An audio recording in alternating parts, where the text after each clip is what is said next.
The Soviet Union emerged from the ashes of revolution and war to become one of the world's superpowers. But behind the facade of annual plans, heavy industry growth and ideological certainty lay structural economic contradictions. This video examines how the USSR built its economic might, why that strength faded, and what lessons remain. In 1917, the Russian Empire collapsed under the weight of war, revolution, and civil strife. The Bolsheviks inherited a devastated economy.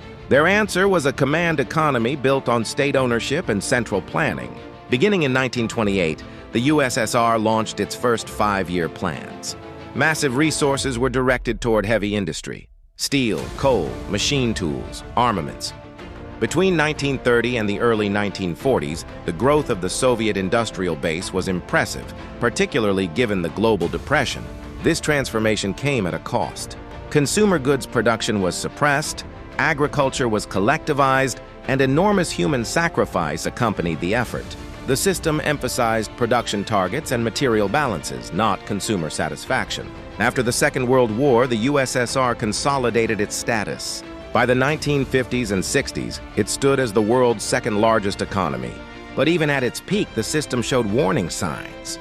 The focus remained heavy industry, defense, and large-scale investment.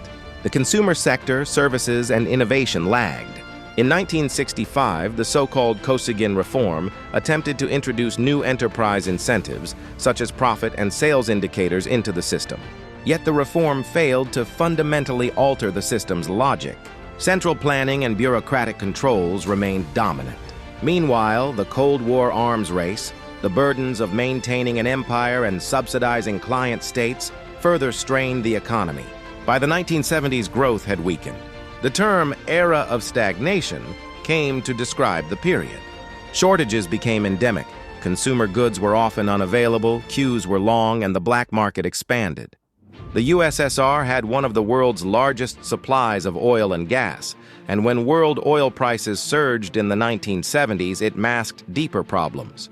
In the 1980s, several reforms under Mikhail Gorbachev tried to restructure the system.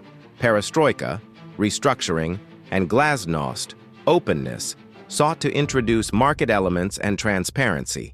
But the reforms also exposed system weakness, eroded central control, and accelerated collapse. Fiscal deficits grew, monetary control slipped, foreign debt mounted, and the ruble remained non-convertible. By 1991, the Soviet Union dissolved. The economic collapse had many causes: structural inefficiencies, failure to innovate, rigid planning, the costs of the arms race, and reform policies that undermined the system without replacing it. The command economy had achieved industrial scale, yes, but it could not adapt. The market, consumer needs, and service industries remained underdeveloped. The gap with the West widened. In the end, the Soviet economic model collapsed, not simply because of external pressure, but because its internal logic had become unsustainable. What can we learn? Imposing production targets and heavy investment can build scale, but without flexibility, innovation, or consumer responsiveness, growth stalls. A system insulated from markets can hide underlying weaknesses until crisis hits. Reforming a rigid economic machine is harder than building it, especially when the system lacks feedback, competition, or incentive to change.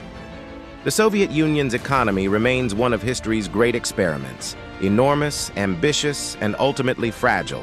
Its story reminds us that economic power is not simply the sum of factories and steel, but of innovation, adaptability, and meeting human needs. If you found this video helpful, please subscribe for more in-depth histories of money, power, and economics.